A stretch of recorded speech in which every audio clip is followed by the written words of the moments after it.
For a few seconds after death, your brain may still be awake. And in that thin border between silence and eternity, something happens.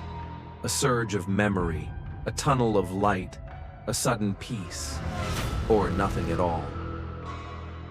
Tonight, we step into the last doorway.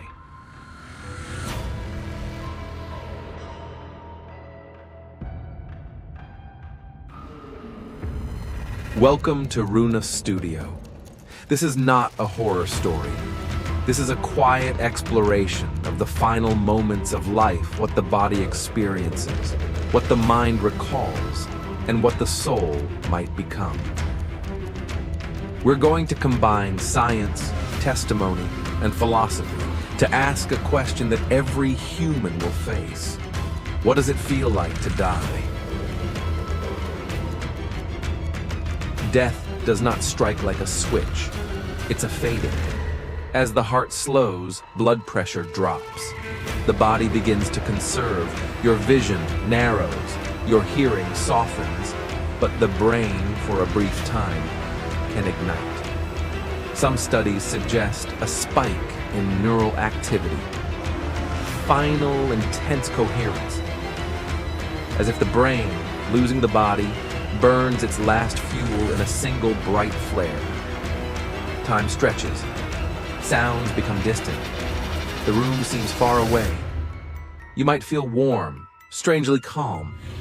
Not because death is kind, but because the brain is shutting down fear. Many near-death experiences describe a tunnel, a soft light, and an impossible perspective. Seeing the room from the ceiling, seeing your own body still and small. Skeptics say, lack of oxygen, temporal lobe storms, chemistry. Believers say, the spirit is loosening, separating. Both may be true. A brain in crisis generating visions, and a consciousness discovering it was never just the brain. You feel lighter. Pain fades. Panic dissolves. There is an invitation, no words, yet perfectly clear. You are not being forced. You are being welcomed. Some describe a life review, not a courtroom, but a mirror made of time. Moments rise like sparks, faces you loved, things you regret, tiny kindnesses you forgot, but others never did. You don't judge, you understand. You feel what you made others feel. And this is not punishment. It is knowledge. If there is a law in the soul's world, it might be simple. What you give, you finally become. There is often a border, a river, a door, a line of light. Cross it, and you won't return. Here, many say they were told, it's not your time, or they chose to turn back. For a child, a promise, a chance to finish what began. Coming back hurts. The body is heavy again, the noise returns. But something stays. The knowledge that death is not the opposite of life. It's a passage within it. If consciousness is only meat, death ends it. If consciousness is more than matter, death changes it.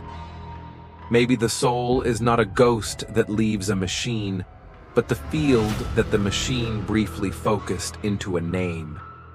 Some traditions call the in-between bardo, a place of clarity where the self loosens its grip. If so, what we call me is just a mask the light wears for a while. It may feel like this, the body fading like a tide going out, fear dissolving like smoke in wind, memories rising like lanterns over water, and then a stillness wider than thought. Not darkness, not exactly light, just home. We do not know for sure.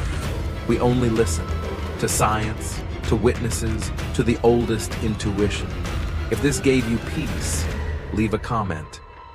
What do you believe happens in the last moment? Subscribe for the next chapter of the Afterlife series. Until then, live gently and leave a warm echo behind.